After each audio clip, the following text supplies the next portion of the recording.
Hi hello അസ്സലാമു അലൈക്കും. Pathu's little വേൾഡിലെ പുതിയ വീഡിയോയിലേക്ക് എല്ലാവർക്കും സ്വാഗതം. അപ്പോൾ ഞാൻ ഇന്ന് വന്നിരിക്കുന്നത് ആവിയിൽ തയ്യാറാക്കാൻ പറ്റിയ അടിപൊളി ഒരു കൊഴുക്കട്ട റെസിപ്പി ആയിട്ടാണ്.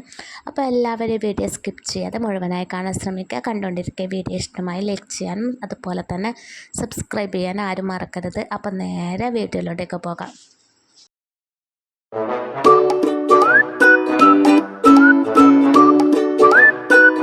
അപ്പോൾ കൊഴുക്കട്ട ഉണ്ടാക്കാൻ വേണ്ടി ഇതാ ഞാൻ തേങ്ങ എടുത്ത് വെച്ചിട്ടുണ്ട്, തേങ്ങ ചിരകി വെച്ചിട്ടുണ്ട്. ഇതിപ്പം ഒരു വലിയ തേങ്ങ തന്നെ എടുത്തിട്ടുണ്ട്. അപ്പോൾ ഇത് ഞാൻ ഇത് അങ്ങോട്ട് മാറ്റി വെക്കാം. ഇനി ഇതാ ഞാൻ വെല്ലം എടുത്തിട്ടുണ്ട്. ഇത് ഏകദേശം ഒരു 1/2 കിലോ വെല്ലം ഉണ്ടാവും. ഇത് ഇനി ഒന്ന് മെൽറ്റായിട്ട് എടുക്കണം. അതിന് വേണ്ടി ഇതാ ഞാൻ കുറച്ച് വെള്ളം ചീനച്ചട്ടിയിൽ ഒഴിച്ച് അതിലേക്ക് വെല്ലം ഇട്ടിട്ട് ഞാൻ സ്റ്റൗവിൽ വെച്ച് കൊടുത്തിട്ടുണ്ട്. എല്ലാം മെൽട്ടാകുമ്പോഴേക്കും നമുക്കിത് അരിപ്പൊടിയാണ് പിന്നെ വേണ്ടത്. ഞാൻ ഇവിടെ ഏകദേശം 2 കപ്പ് അരിപ്പൊടി എടുത്തിട്ടുണ്ട്. വെള്ളത്തിലേക്ക് ഉപ്പ് ഇട്ട് കൊടുത്തിട്ട് ഇതുപോലെ കുഴച്ചെടുക്കുന്നത്. നമ്മൾ ചപ്പാത്തിക്ക് മാവെല്ലാം കുഴച്ചെടുക്കുന്നത് അതുപോലെ കുഴച്ചെടുക്കാം. ഞാനിപ്പോൾ പത്തിരിപ്പൊടിയാണ് എടുത്തിട്ടില്ല. അപ്പോൾ നിങ്ങളെ കയ്യിൽ ഏതാണെന്ന് പൊടിയെന്ന് വെച്ചാൽ അതുപോലെ എടുക്കാം, അല്ലെങ്കിൽ വീട്ടിൽ നിന്ന് അരി എടുത്ത് പൊടിച്ചാലും മതി. അരിപ്പൊടി ഇവിടെ കുഴച്ച് റെഡി ആയിട്ടുണ്ട്. ഇതുപോലെയാണ് കുഴച്ചെടുക്കേണ്ടത്. ഇനി ഇതങ്ങോട്ടേക്ക് മാറ്റി വെക്കാം. ഈ സ്നാക്ക് ഉണ്ടാക്കാൻ വേണ്ടിയിട്ട് ഒരുപാട് ഇൻഗ്രീഡിയൻസ് ഒന്നും വേണ്ട, നമ്മളെ വീട്ടിലെ സാധനങ്ങൾ തന്നെ മതി. വെല്ലം മെൽട്ടായിട്ട് വന്നിട്ടുണ്ട്.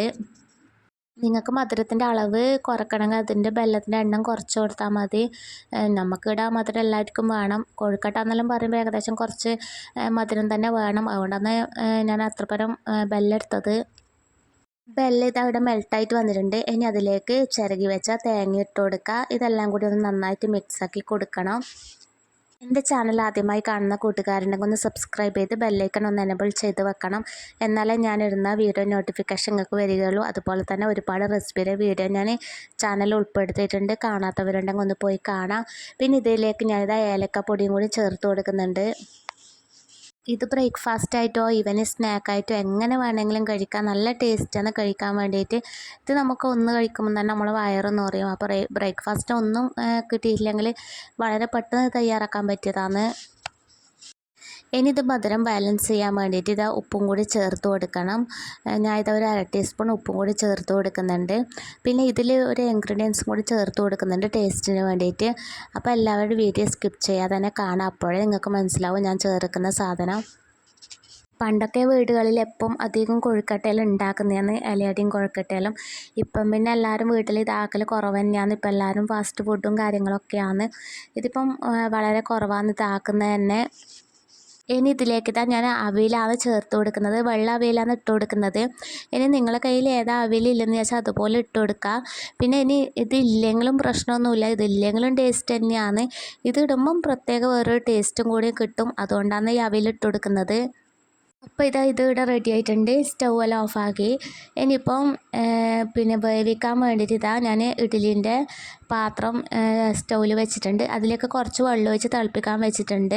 നേരത്തെ കുഴച്ച് വെച്ചതെടുത്തിട്ട് ഓരോ ഉണ്ടകളാക്കി ഞാൻ എടുത്തിട്ടുണ്ട്. ഇനി ഇതൊന്ന് കൈയോടൊന്ന് പരത്തി കൊടുത്തിട്ട് അതിലേക്ക് നേരത്തെ ഉണ്ടാക്കി വെച്ച അവിയലും പിന്നെ തേങ്ങ മിക്സ് ഇതിലേക്ക് ഇട്ട് കൊടുത്തിട്ട് ഒന്ന് ബോളാകൃതിയിൽ ഉരുട്ടിയെടുത്താൽ മതി. കൈക്ക് ദേശം എണ്ണ തടവി കൊടുത്താൽ കൈക്ക് പറ്റില്ല. അതുപോലെ തന്നെ നമ്മൾ വിചാരിക്കുന്ന ഷേപ്പിൽ തന്നെ കിട്ടുകയും ചെയ്യും. ഈ തന്നെ ഷേപ്പ് ആക്കണമെന്നില്ല, നിങ്ങൾക്ക് ഏതാ നിങ്ങളെ മനസ്സിൽ ഇഷ്ടം എന്ന് വെച്ചാൽ അതുപോലെ ഏത് ഷേപ്പിൽ വേണമെങ്കിലും ആക്കിയെടുക്കാം. പിന്നെ ഇലയുടെ ആക്കുന്ന പോലെ ആ രീതിയിൽ വേണമെങ്കിലും ആക്കിയെടുക്കാം. നമ്മളിത് കൂടുതൽ ഉണ്ടാക്കി വെച്ചെന്ന് വെച്ചാൽ പെട്ടെന്ന് ഇത് കേടാവുകയും ചെയ്യില്ല, നമുക്ക് പിറ്റേ ദിവസം കഴിക്കുക. അതുപോലെ തന്നെ ഈ പണ്ടും അതുപോലെ തന്നെ വേഗമൊന്നും കേടായി പോവില്ല. ഫ്രിഡ്ജിലെടുത്ത് വെച്ച് നമുക്ക് ആവശ്യമുള്ളപ്പോൾ ഇത് നമുക്ക് എന്താണെന്ന് വെച്ചാൽ ആവശ്യമുള്ളപ്പോൾ ഇലയടയോ കൊഴുക്കട്ടയോ എന്ത് വേണമെങ്കിൽ ആക്കിയെടുക്കുക. അപ്പോൾ എന്തായാലും ഒരാഴ്ച ഇത് ഫ്രീസറിൽ വെച്ചാൽ ഇത് കേടാവുകയൊന്നും ചെയ്യില്ല.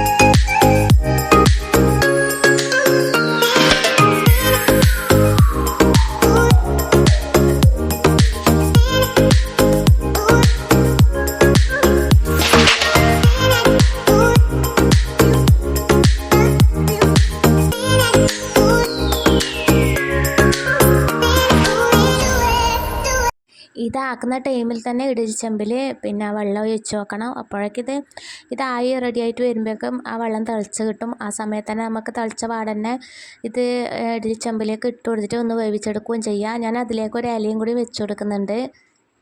വളരെ സിമ്പിളാണ് ഇത് ഉണ്ടാക്കിയെടുക്കാൻ വേണ്ടിയിട്ട്. അപ്പോൾ ഇതുപോലെ ട്രൈ ചെയ്യാത്തവരുണ്ടെങ്കിൽ എന്തായാലും ഒരു പ്രാവശ്യമെങ്കിലും ട്രൈ ചെയ്ത് നോക്കിയിട്ട് കമൻറ്റ് ബോക്സിൽ പറയണം. ഇത് ആക്കി റെഡിയാക്കി വെച്ചിട്ടുണ്ട്. ഇനി വെള്ളം തിളച്ചിട്ടുണ്ട്. ഇനി ഇഡലി ചെമ്പിലേക്ക് ഇട്ട് കൊടുക്കാം.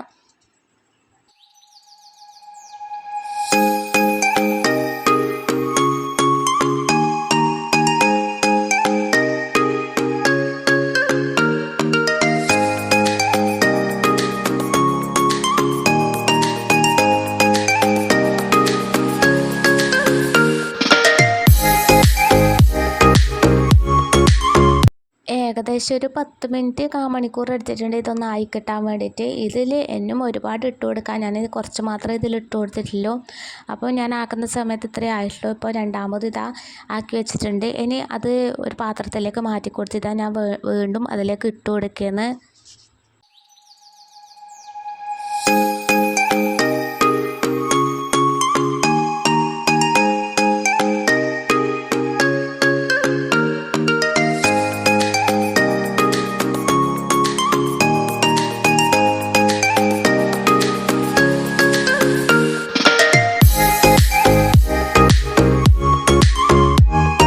അപ്പോൾ ഇവിടെ എല്ലാം ആയി കിട്ടിയിട്ടുണ്ട്. ഇനി ഇത് തണുത്തതിന് ശേഷം കഴിക്കണേന്.